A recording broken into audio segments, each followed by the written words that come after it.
Okay, so the next thing to consider, once we recognize that the shape of a melody determines the bass line, then the next thing to think about is the harmonization of this basic structure in four voices, right? Because what we have done historically in Western music is we harmonize in four-voice texture.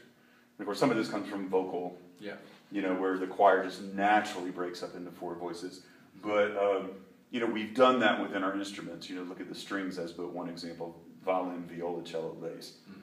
The brass, trumpet, horn, trombone, tuba, flute, oboe, clarinet, bassoon. I mean, we typically break up even our instrumental choirs into four voices. That's just how we harmonize in our culture. So sort of the next thing to look at then is what would be the natural sort of placement and voice leading of the other voices, and I'm gonna sort of get rid of the sort of surface level detail of all those individual pitches and just look at this backbone structure with the backbone bass line. And so the first thing to think about is how would we add alto and tenor voices to this, okay? And there are three things to consider in voicing this opening chord. One is doubling. We'll go over these. One is range. Actually, we'll do spacing next, and then we'll do range last. So doubling, spacing, and range are the concerns in voicing a four-note chord. Doubling simply refers to the fact if we're going to complete the tonic triad C, E, G for this first harmony, right, that I have three pitches but four voices. So somebody's going to be, two voices will be singing the same pitch. Maybe not the same in unison, but at least at the octave. So all things being equal, for a C major chord, what pitch would we expect to be doubled? Probably the C. Probably C, yeah. And that's your basic part round guideline. Everything else being equal, double the bass, or double the root of the chord. And then we'll talk about when that's not true. But as a general rule, unless there's any compelling reason otherwise, we're going to double the root of the chord, the bass note here. Okay. Spacing is the idea that to get a harmonious blend amongst our voices or amongst our instruments, that certain voices need to be relatively close together. And the spacing rule that composers have sort of come up with is that for a nice harmonious blend, sopranos and altos should not be further than an octave apart. So less than or equal to the octave. The octave's okay, but further. If the altos fall below an octave of the sopranos, then the soprano voice tends to stick out. It doesn't blend with the other voices. Okay. Similarly, the altos and tenors should not exceed the octave. Again, the octave's okay, but larger than that begins to sort of, particularly if you have a choir and you split them apart, your women's voices are going to sound very distinct from your men's voices. You're not going to get a good blend across the ensemble that way. And then this would apply to even instrumental writing as well. The voices will tend to stick out unless this sort of spacing is observed. It turns out, however, the bass cannot go too low. Basically, our sound of harmony is sort of generated from the bass up, is how we hear it, and therefore, it turns out your basses can exceed an octave from the tenors, and it doesn't seem to affect blend.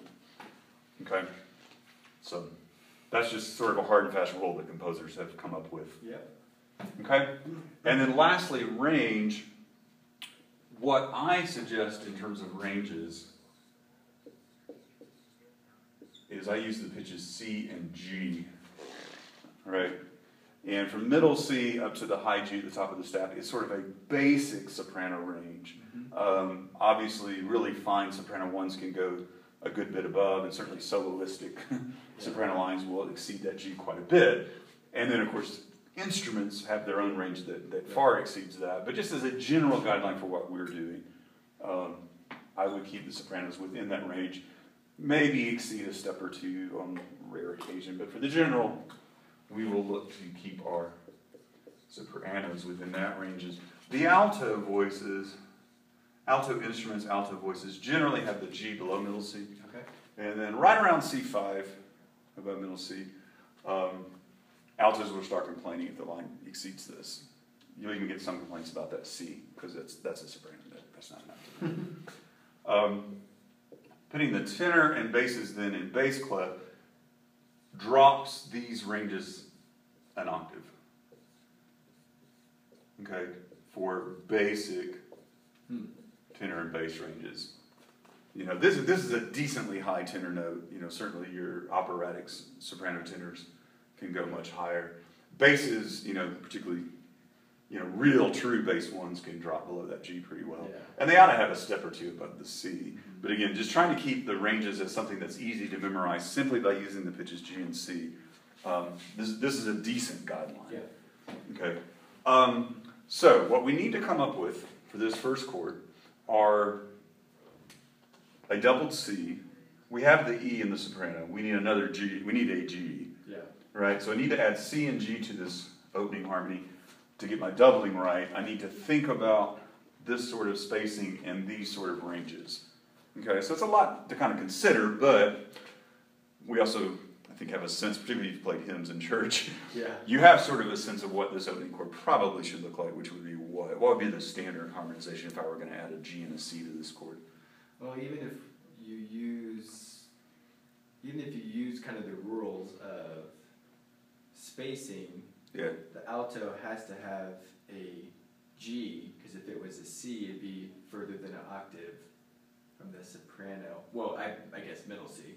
Yeah, middle C would not work. I guess you could do the high C, but... The high C could work, but now we're in the upper part of the alto, and then to keep the tenor within an octave, we've got to pull the tenor up to the G. High.